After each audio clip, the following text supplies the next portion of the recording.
আচলতে সামগুৰিৰ হিংসাই প্ৰমাণ কৰিছে যে আচলতে অসমত আইন শৃংখলা বুলি কোনো বস্তুৱে নাই। নিৰ্বাচন আয়োগটো যে এতিয়া বিজেপি চৰকাৰৰ হাতৰ পুতলা, সামগুৰিৰ উপ নিৰ্বাচনে এইবাৰ জল পটকৈ প্ৰমাণ কৰি দিলে। নিৰ্বাচন আয়োগটো হাতৰ পুতলা বিজেপি দলৰ RSSৰ। সামগুৰিত বিজেপিয়ে গোটেই হিংসাত্মক কাৰ্যকলাপ কৰিছে, কিন্তু মই সামগুৰিত বিজেপি দলে আজিৰ দিনটোত সম্পূৰ্ণৰূপে হিংসাত্মক কাৰ্যকলাপৰ কাৰণে বিজেপি দলে জগৰীয়া। কিন্তু মই একেটা সময়তে কওঁ যে এই হিংসাত্মক কাৰ্যকলাপ কিন্তু যোৱাবাৰলৈকে কংগ্ৰেছ দলৰ ৰকিবুল হুছেইন ডাঙৰীয়াই কিন্তু সামগুৰিত কৰি আছে।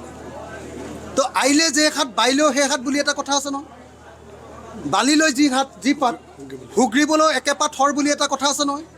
ইমান দিন ধৰি যোৱা 25 বছৰ ধৰি ৰকিবুল হুছেইনে আপোনাৰ সামগুৰি সমষ্টিত এনেকুৱা ধৰণৰ অৰাজকতা কৰি আছিলে নিৰ্বাচনৰ সময়ত।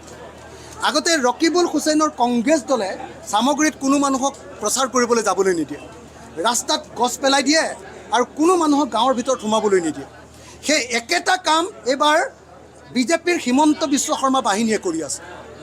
হিমন্ত বিশ্ব শৰ্মা বাহিনীয়ে ৰকিবুল হুছেইন বাহিনীৰ নিচিনাকৈ, আগতে ৰকিবুল হুছেইন বাহিনীয়ে যেনেকুৱা কৰে, এইবাৰ হিমন্ত বিশ্ব শৰ্মা বাহিনীয়ে অৰাজকতাৰ সৃষ্টি কৰিছে, গুলী বাৰুদৰ ৰাজনীতি কৰিছে, অস্ত্ৰ শস্ত্ৰৰ ৰাজনীতি কৰিছে। আৰু অসমত আইন শৃংখলা যে নাই, গৃহ বিভাগ যে নাই, আৰু ভাৰতৰ নিৰ্বাচন আয়োগ যে এটা প্ৰশাসনমূলক এটা সংস্থা, সেইটোকে প্ৰতিপন্ন কৰিছে। মই উপ নিৰ্বাচনৰ এই হিংসাত্মক কাৰ্য বন্ধ কৰিবৰ কাৰণে নিৰ্বাচন আয়োগৰ ওচৰত দাবী উত্থাপন কৰিছোঁ, আৰু তৎকালীনভাৱে এই যদি হিংসা বন্ধ নকৰে এই উপ নিৰ্বাচন সামগুৰিত স্থগিত ৰাখিবৰ কাৰণে দাবী উত্থাপন কৰিছোঁ। অতি সোনকালে হয় উপ নিৰ্বাচন সামগুৰিত স্থগিত ৰাখক, নহ'লে এই হিংসাত্মক কাৰ্য বন্ধ কৰক। আৰু জিতু গোস্বামীকে ধৰি যিমানবিলাক বিজেপি কাৰ্যকৰ্তাই এনেকুৱা হিংসাত্মক ঘটনাবিলাক সংঘটিত কৰাত আগভাগ লৈ আছে, সেই বিজেপি দলৰ নেতা পালি নেতাবিলাকক গ্ৰেপ্তাৰ কৰিবৰ কাৰণে দাবী উত্থাপন কৰিছোঁ। হয়, আমি গম পাইছোঁ যে কালি সাংবাদিককো আক্ৰমণ কৰিছে।